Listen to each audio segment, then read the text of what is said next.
हाँ जी हाँ, जी मैं आपके पास आ रहा हूँ, मौलाना कासमी। लेकिन इससे पहले मैं 20 सेकंड के अंदर मौलाना जवानी से पूछना चाहूंगा जी। आखिर में 20 सेकंड सिर्फ आपके पास, फिर इसके बाद मौलाना कासमी और गुफ्तगू खत्म। इससे पहले मैं एक बात बताऊं आपको जी। मौलाना कासमी साहब ने एक बात कही थी कि अगर ये बिल पास हुआ है और उस पर असर नहीं होता, उसके बावजूद भी जी, असर न होने के बावजूद भी उसको सजा दी जाती है जी। इसकी एक मिसाल ये ले लीजिए, इन्होंने इसका दिफा यूं कहा है कि अगर असर नहीं हो तो सजा नहीं देनी चाहिए। अब एक छोटी सी मिसाल लीजिए कि अगर कोई शख्स, आप या मैं ही जी, मैं आपको गाली दे रहा हूँ जी, तो उस गाली का असर आपके साथ पे कुछ नहीं होगा, बट आपको जो मैंने बुरा कहा है, ये जो गाली दी है जी, इसका मुझे भुगतना पड़ेगा, मुझे सजा मिलेगी। जी। आपके लिए वो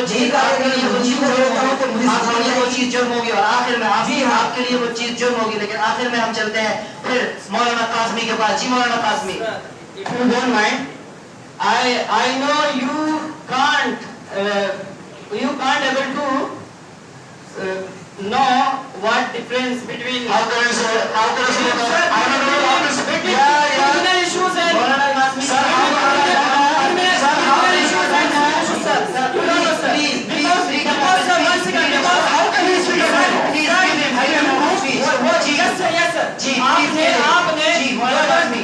2006 में सुप्रीम कोर्ट के जजों ने क्या कहा था आपको नहीं मालूम?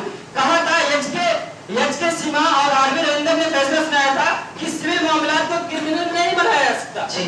और ये सिविल मामला, इसको आपने क्रिमिनल बना दिया। आप कह रहे हैं बना सकते हैं,